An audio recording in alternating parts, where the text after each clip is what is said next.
do you support the 12-year basic education model? Now, that's what we want to talk about. Yeah, we've seen the ministry come out to say, no, it's not something that is already written in stone. We're still considering it. And so he also said, just to point out, the minister also said that he does not believe, the restraint that they put on university, saying you have to be a certain age to get into that. He pointed out that he does not believe it because sometimes some kids' mind are just extraordinary, and if you restrain them, that will be you just pressing, that their mind-blowing brains and limiting them. So he does not believe in that. But then, how would it work if it doesn't? You're not in one part. You're saying, we are not going to suppress you to get to where you are if you're smart. But in another one, there is this, you have to undergo, this certain procedures of that 12 years. But one thing, Fatima, that Shetima pointed out that caught my attention was the point that it gets boring. I know how excited, people around me, my younger ones, when they were finishing the primary school, they were so excited to say, oh, I'm writing common entrance. And then you write the exams and you're excited that you're going to JSS1. And then when you get to JS3, there is this excitement, oh my God, I finished this phase, I'm going to another phase.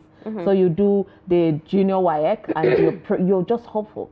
And then you go to SSC and then you're excited that, oh, I've just finished, I'm about to finish this and I'm going to the university. So that time, those time keeps you bubbly, and we all know how sometimes it makes you feel, it gets boring. Yes. You make those feel, oh, we are becoming big girls. Yes, I'm growing. I can see my growth. Yeah. But imagine having a 12-year-old plan, and from the first year you're like, I'm just starting. Yeah, and I think one of the callers, or was it us talking about, okay, Mr. Ade said some students will start schooling, and once they fail exams, they don't want to go back to school again because some of them feel ashamed that maybe their peers are going to, yes, they will repeat class with their junior ones, and that shame would not let them go back to school. But for some, they just don't want to be in school, right? But let's pick this call. Hello, good morning. Hello, good morning. Hello, good morning. Good morning. What's your name and location, please? My name is Mr. Paul. I'm calling from Makodi. Mr. Paul, thank you so much for joining us. Go ahead. What's your take? Yeah. The topic that you brought up this morning is another good topic. Trust if it's doing well. So you guys should keep it up. Thank you. Concerning the question that you ask, I don't support the change of the secondary school system, primary secondary school system, according to the question you ask. I think this Minister of Education, all of them, if come into the office, they want to create awareness, if I will put it that way. Because when Tahir Mama was there, I think last year, they began to talk about somebody that graduated from secondary school, if he's below age of 18 years, you shouldn't write down. That is a teenager. That one goes, he tried all he could, but they were still, the students were still permitted to write their exams. Some of them that were fortunate are in the university already now. Now this person has come again with another issue that they should change the education system to 12 years. What are we changing? Is it to me, I don't see anything that is changed in that. It is only the system that we change, but the years, I think if you calculate it to a still equal. So the government should focus on another better thing that will benefit the Nigerian students, rather than this changing of system and whatever they are talking about. Just like Ade that came called for a lot of talk, even Shetima from Maiduguri, concerning skill acquisition, I think it's very, very important. Our Nigerians, if you calculate the number of the graduates you are turning out in every 6 months or on a yearly basis, I don't think half of them got jobs. Many of them just keep their certificate and they are looking for another way forward. And I believe the primary aim of going to school is for you to prepare your future, as in to get job, marry, and then live your normal life as a human being.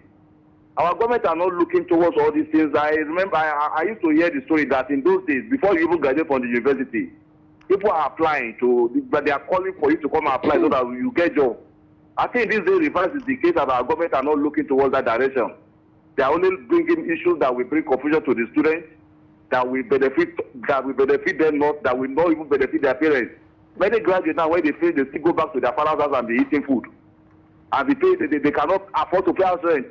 So let government make a way. Let there be school acquisition in the school that the certificate will be useful after their school days. I think it will be of a benefit and value to us. In Nigeria, if you read banking and finance, you cannot just walk straight into the bank and begin to practice. You will still need to undergo some training before you will be able to practice. That's your banking and finance that you study in the school. Yeah? Even you guys are in the studio there, can you just be university and they will just employ you and start to work in the studio? You still need to undergo another training. That is to tell you that what we are studying in the school in Nigeria is not the way we should study there. So I think they should look in another dimension to see what they can do. That will make anybody that graduates in Nigeria university, college, and whatever, to be a benefit to society and to help themselves to not to become a liability after they have completed their education career. I think that is my take for now. Thank you. I appreciate you, Mr. Paul, for that. Great take there. He doubled down on, the first caller's suggestion of vocational skills. We've seen how other countries have taken advantage of the number of people that they have. Country like China, a visible picture of what is going on, and hence that, because we tend to find it difficult with all the top subjects that we have in our education system in our universities. We don't have it covered when it's in terms of job of what these people should do. But let's pick this call. Good morning. Good morning. Are you with us? All right, I think we lost that caller. Please go ahead, call us back, and let's hear your take on this. Good morning. Good morning, my sister. Yes, good morning. Your name and where you're calling from? Good morning. This is Evangelist Oluogunaike, aka Oluwalumejoda from Jebu, Ogun State. Thank you, Evangelist from Jebu. Thank you so much for joining. Please, can you quickly brief me the topic? We don't have light now, and I'm always appreciate you, Evangelist. Yeah. We are talking about the 12-year basic education model that the Federal Ministry of Education is recommending. So we are asking if you support the scrapping of JSS and SSS, that's the senior secondary school, and then just to have the 12-year basic education system. Thank you very much. You see, that kind of thought or, proposal is aboriginal, primitive, and anachronistic. That cannot work in this kind of jet age, this environment. You see, some things are laughable and, ridiculous. And why should you just abolish the system that has been in place from time immemorial? I don't see any reason. So the system of education should be retained. It should be left. By abolishing JS and SS, that means a lot of people will be left jobs.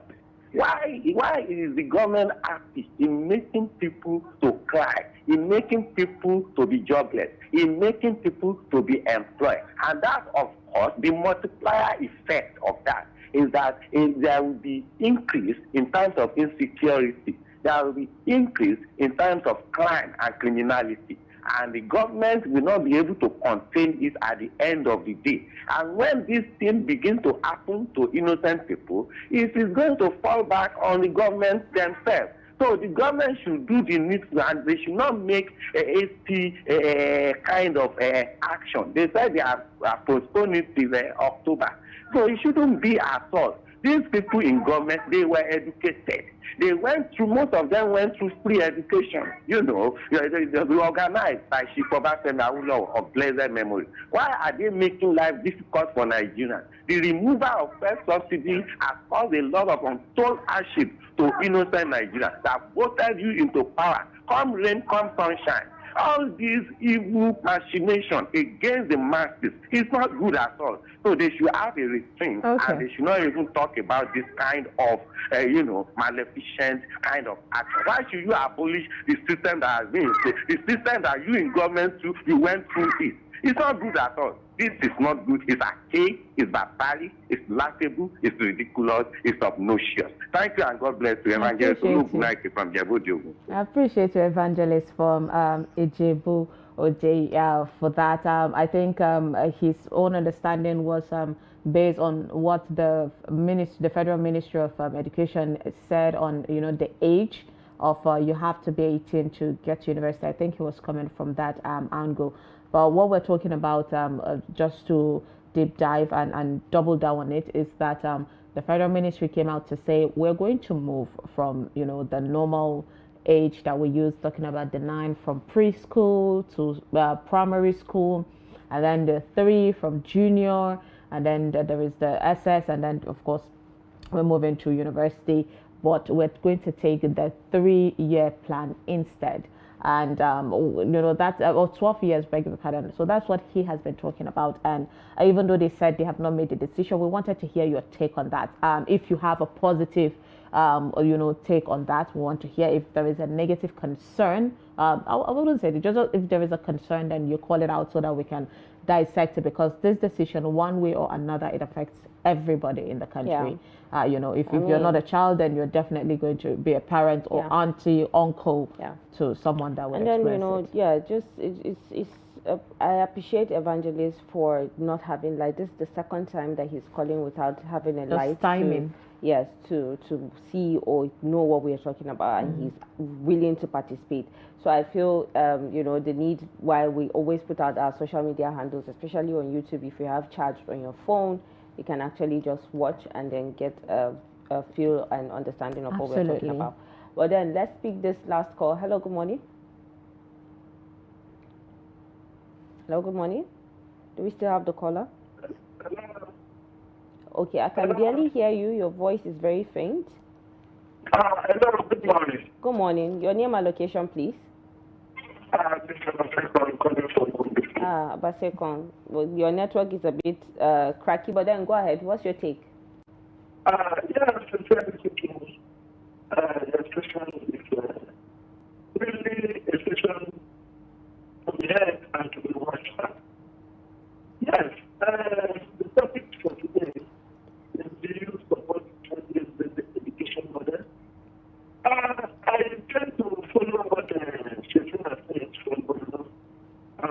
Sincerely speaking, when by the system, which he rightly said, we need to look inwardly. We need to strategize. We need to focus. We should not start, giving ourselves here and there every time, building ourselves. And that is why things are not working right. It's just like, I would like to put it by saying that if you are afraid of tomorrow, just what you have to do is close your eyes.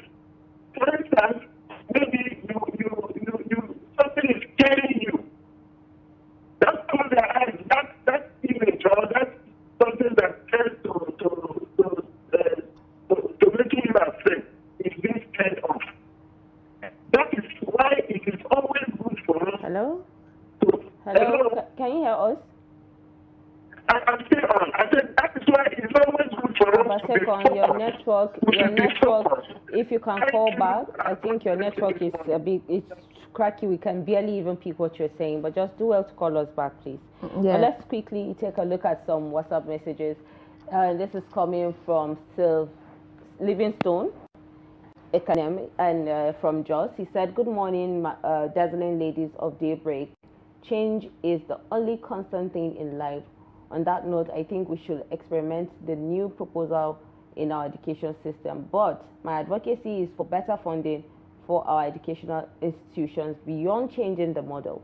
Is it not in the same country that pupils sit on the bare floor to learn in some schools? Absolutely. We talked about dilapidated schools. Yeah, definitely. Absolutely. It's not just for me, sitting on the floor is even much more better than what the classroom itself, the ceilings falling apart, well, and some what people have are you. even under the tree. Yeah, so I think that for me, honestly, I keep doubling down on this. I don't think the new model is the whole situation. I think we have more issues to take care of than changing a model. All right, so this is coming from Isa M. Nasarawa, Niger State. He said, the Federal Ministry of Education should first explain to the parents what is wrong with the present 6-3 and 4 system.